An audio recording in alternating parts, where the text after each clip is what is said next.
Friends, yesterday I made a video on this following topic, but it got deleted somehow. It didn't get saved properly. It happened first time. I have a reliable machine, but yeah, it happened. So I've changed something, my method, and probably it will never happen again. Because whatever I say in a flow, it doesn't come. It's extempore. All the videos that you see, I might have written one line, two line, three lines maximum to help me understand what I want to say and remind me to say what this particular topic. But I have always spoken extempore. One other thing is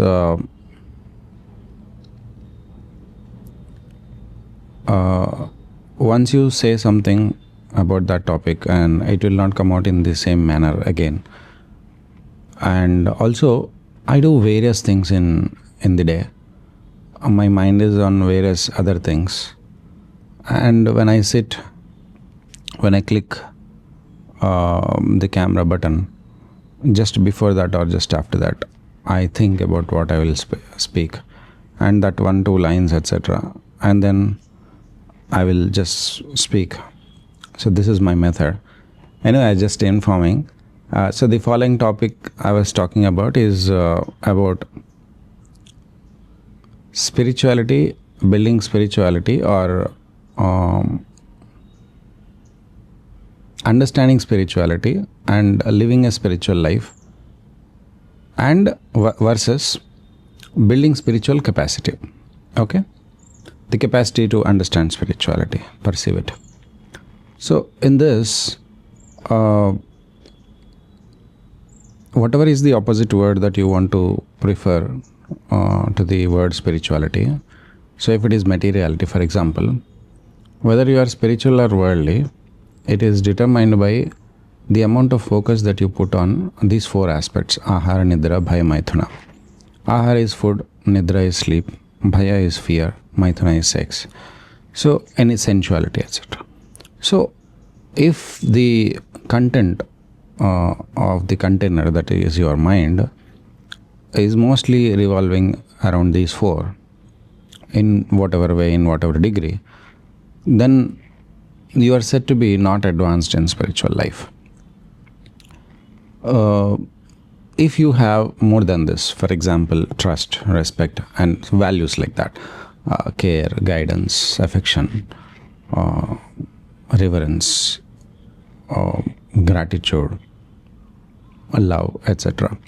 If that is what you're feeling most of the time in the day, then you are human. If the contents of the container that you call mind is mostly about how we can achieve harmony throughout the world for the whole humanity, how we can achieve the sustainable economic goals for everyone, and how we can achieve justice for everyone, and how we can form systems that keep justice always in the reach of everyone, and such things, such big goals that are on a humanity level, which is relevant to the whole planet, then you have been promoted to a devahood. Like, it's a divine, it's something divine, it's a superhuman. Okay, yeah, there is a bigger level which is belonging to whole existence. Like, this is just one planet, right? But interplanetary or intergalaxy, galactic, etc., all of that level belongs to higher different levels. People can reach it, definitely, but it need not, that kind of work need not have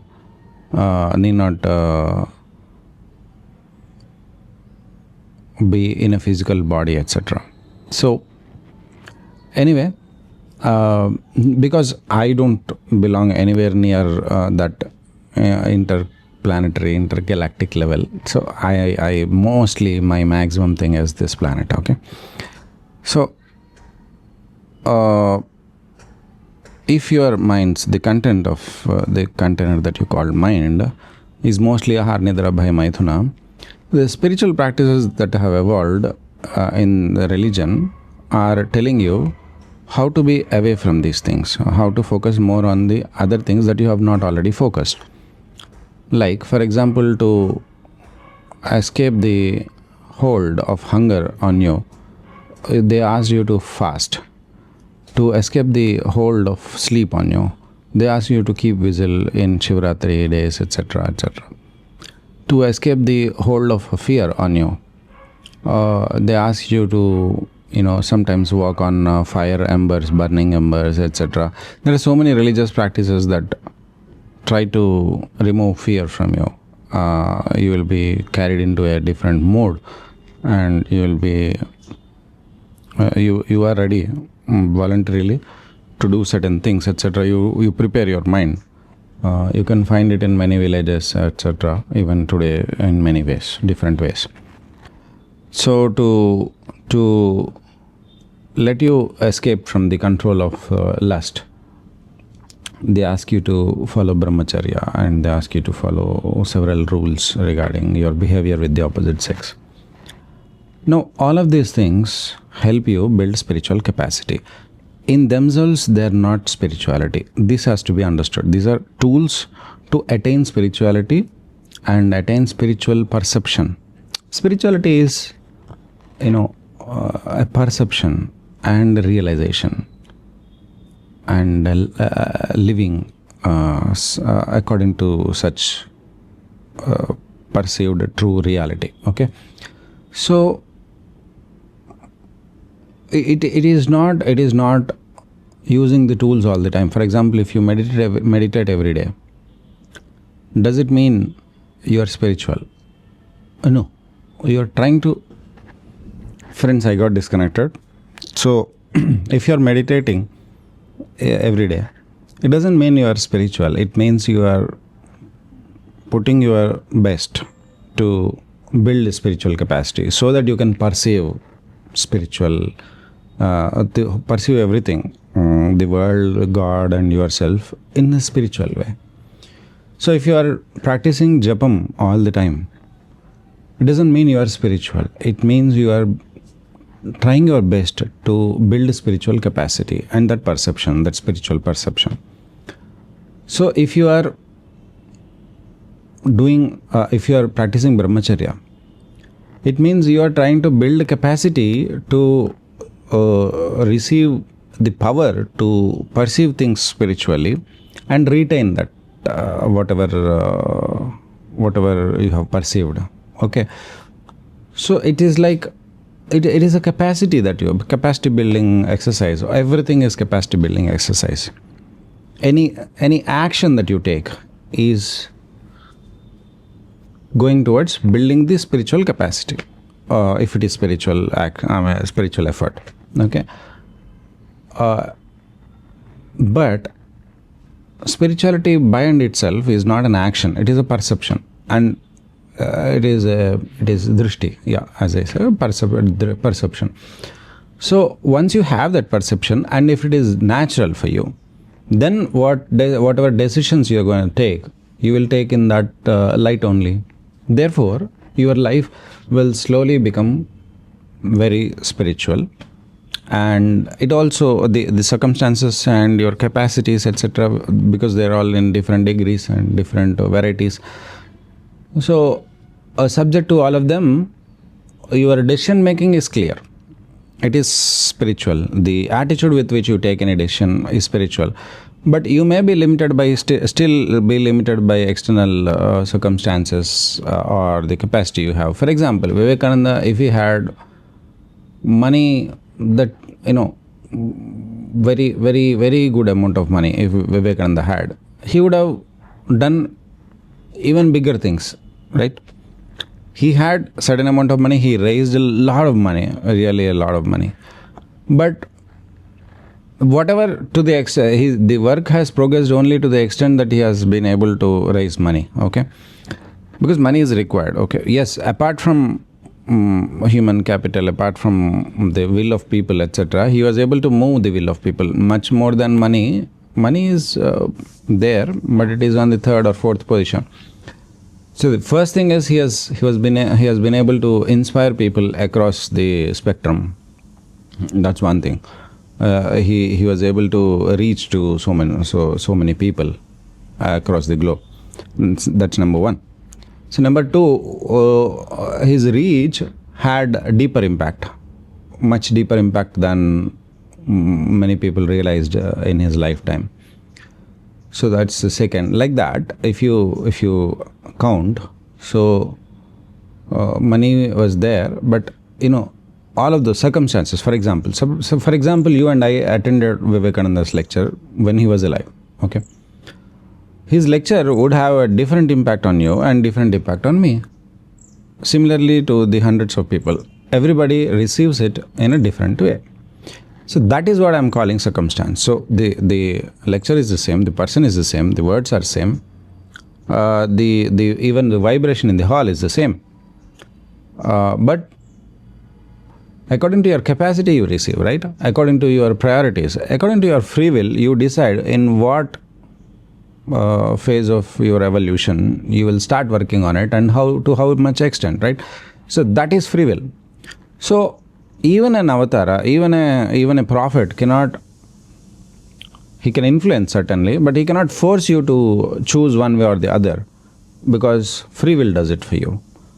And that is the greatness and importance and significance of free will in a human experience. Okay, and God always respects human free will, because God has free will, and God will not be God if God has free will and he will say that you should not have free will, right? So what I'm saying is, there are these religious methods which you should not confuse with spirituality itself. Spirituality is the Siddhi, and all these methods are Sadhana. Sadhana and Siddhi are not the same. Though Sadhana is what gives you Siddhi to a large extent, but there is an extra ingredient also. Your time should be ripe. So it's not just time again. You should be, as a soul, as a Chaitanya unit, you should be ancient enough to have spiritual perception. And then, if and when all of these three are there, God's grace is always there. Remember, never say it is God's grace. God's grace is always there. God's grace is never partial. Even if that person is Shankaracharya, it is not like God has extra grace, showered extra grace on Shankaracharya more than what he has showered on you. No, it is the receptivity. Shankaracharya is an ancient soul. You are relatively newer. I mean, in the human experience, you are taking human bodies relatively recently. That's it. That is the difference. And you will also be a Shankaracharya later. So Shankaracharya had a past, you have a future. This is very important to understand. And everybody will meet. Necessarily not in the same time, but we all have to coexist together. So the coexistence factor is even bigger. So spirituality is that the understanding that we all coexist. So how to exist properly? Orderly way. In a harmonious way.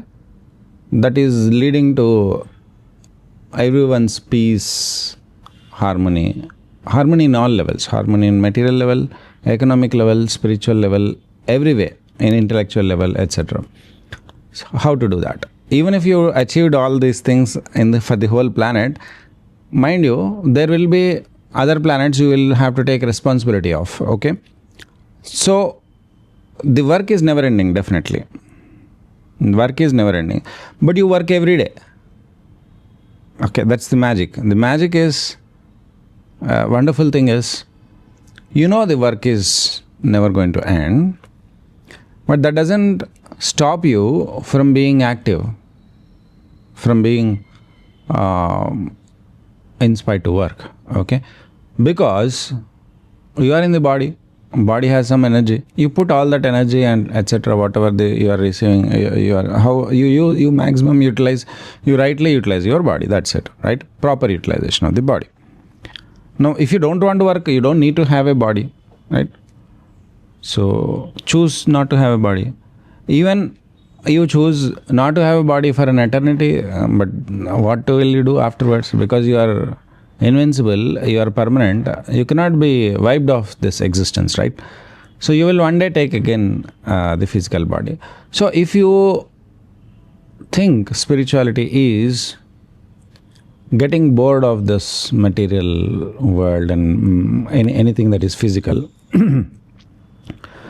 you are in for trouble. Learning to live with other conscious units and material units and enjoy the space between. This is very important in spiritual development. Thank you.